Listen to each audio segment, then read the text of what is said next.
Welcome back to Pancrase, Legends of Mixed Martial Arts, and we're about to watch Jason DeLucia take on Yoshiki Takahashi. Now, Josh, Jason DeLucia, one of the more unique fighters in MMA, to say the least.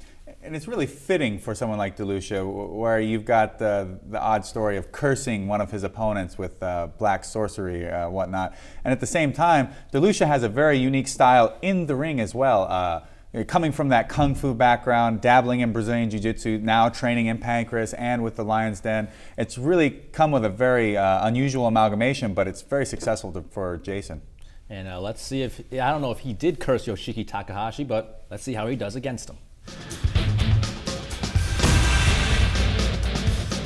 Jason DeLucia versus Yoshiki Takahashi.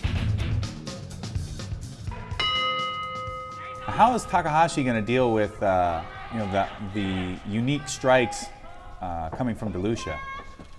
That's going to be very telling. And both are southpaws, which one aspect you might think would be beneficial for southpaws, but it's unusual that they ever get a chance to fight each other. And Jason DeLucia, we just saw a nice high leg kick followed by some palm strikes. DeLucia showing very good flexibility. And DeLucia really staying on the attack with those palm strikes. And the crowd appreciating it, starting to make some noise. And as you can see, you can actually see the crowd in this match of Pancrase. Early on, the lights were dimmed. You couldn't really see the crowd. They wanted you to focus more on the action in the ring.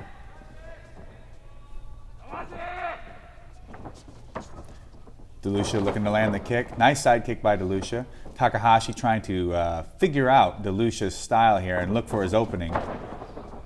Eating a palm strike on the way in off of a reconsider to throw that low kick. DeLucia lunging palm strike. Inside low kick, countered by another shote and followed by a high kick on DeLucia's part and catching that front headlock. A very nice transition from a punch to a kick to a guillotine on Takahashi. Right. And now he has Takahashi in the headlock on Takahashi, the down mat. right. Takahashi wisely staying near the rope, so just in case that choke gets a little too tight for comfort, able to get the escape if need be. And if DeLucia or Takahashi do not mount up enough offense, the ref will break both of them up.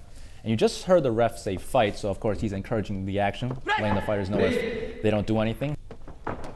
DeLucia, right left palm strike, backs Takahashi to a corner, and Takahashi goes down. Yeah, DeLucia seems to be reading Takahashi's initial strikes and has really been using the counter shotes against Takahashi to great success by getting this first knockdown. Takahashi does survive the 8 count, does get up, so this fight will continue. DeLucia continuing to be aggressive, leading off with a right high kick and following with the palm strikes.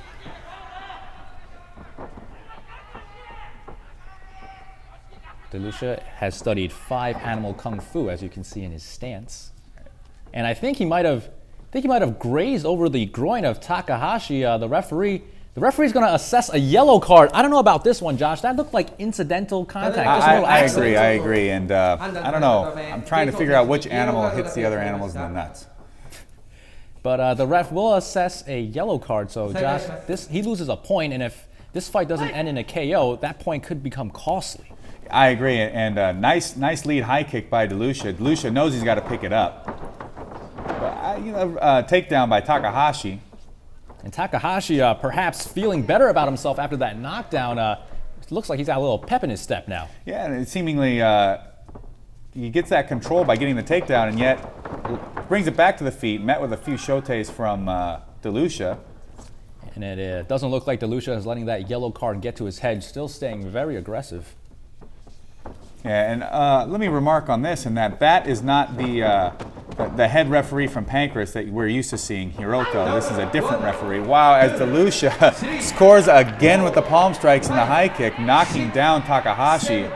And it looks like Takahashi might have hurt his right leg. Looks like that loss point doesn't matter, Josh. Jason DeLucia takes care of this fight in the first round, 3:37 into it, knocking down Takahashi, who cannot get up. It seems like he is grabbing his arm. Oh, leg, yeah, maybe he pulled his hamstring. And Jason DeLucia not leaving this one up to the judges, as you see Takahashi walking off.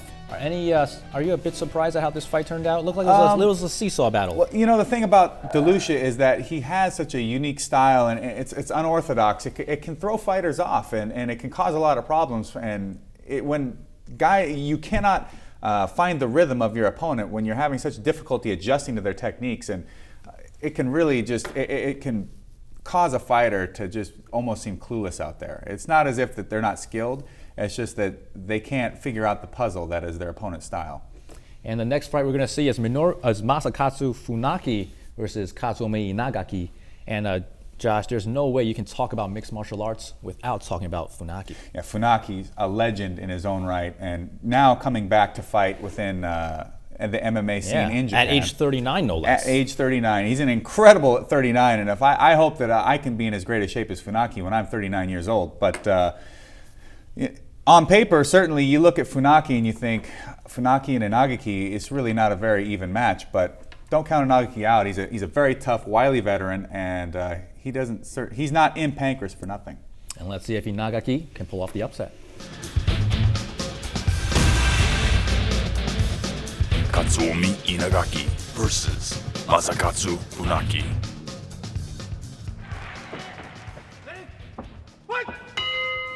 Now Inagaki knows he is the underdog. What does he have to do to pull off the upset, Josh? The biggest thing Inagaki's going to have to do is he's going to have to find that weakness in Funaki and hopefully try to force him to make a mistake, maybe by baiting him into one of Funaki's more successful techniques, and by baiting him into it, seeing it coming, and thus being able to counter. But also, he's just going to have to stay aggressive and keep the pace on Funaki and not let Funaki get off too much offense. And as we saw, Funaki came out swinging so wisely.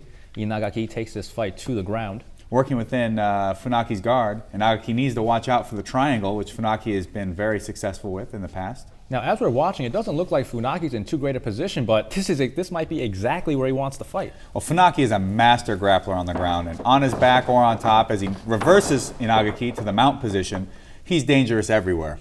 And now Funaki wisely moving Inagaki closer to the center of the ring, where Inagaki cannot reach the ropes for an escape. Exactly. Well timed by Funaki, and looking to maybe set up the arm or perhaps go into the knee bar. Exactly. Nice transition to the knee bar off the show tape. And this fight is over. A knee bar by Masakatsu Funaki. A great setup, though. He threw some of the strikes, forced Inagaki to put his hands up, and just for a moment he forgot about the legs. Funaki took advantage of that mistake. Lightning fast. Like I said, Funaki is a master on the ground, and techniques like that, you're going to have to, it's hard enough when you can see them coming, but when he sets it up and catches you unawares, that's what happens. And Masakatsu Funaki wins his 21st fight and incredible record thus far, 21-5, while Katsuomi Inagaki drops to 8-14. And a very nice somersault by Funaki. I don't know if he's trying out for the Japanese Olympic gymnastics team, but he's looking pretty good there. As we take a look at the replay, there it is, Josh, the lightning quick submission move you were talking about. All right, now Katsuomi Inagaki, a tough loss. Now, I know he can try to improve as a fighter, but can he improve to the extent where he can take on the big guys like Funaki, or is Funaki just too good for him no matter what he does? Funaki is one of the elite of MMA and of Pancrase especially at this time. But I don't think, like I said earlier, that Inagaki is in Pancrase for just no reason at all. He's proven his ability. He's shown everybody within Pancrase, guys like Funaki and Suzuki, that he's got what it takes to fight within the league. And tonight, really, there was a real difference between the two of them. But maybe on another night, it's not so. All right, and after the break, the other co-founder, Minoru Suzuki, fights in action.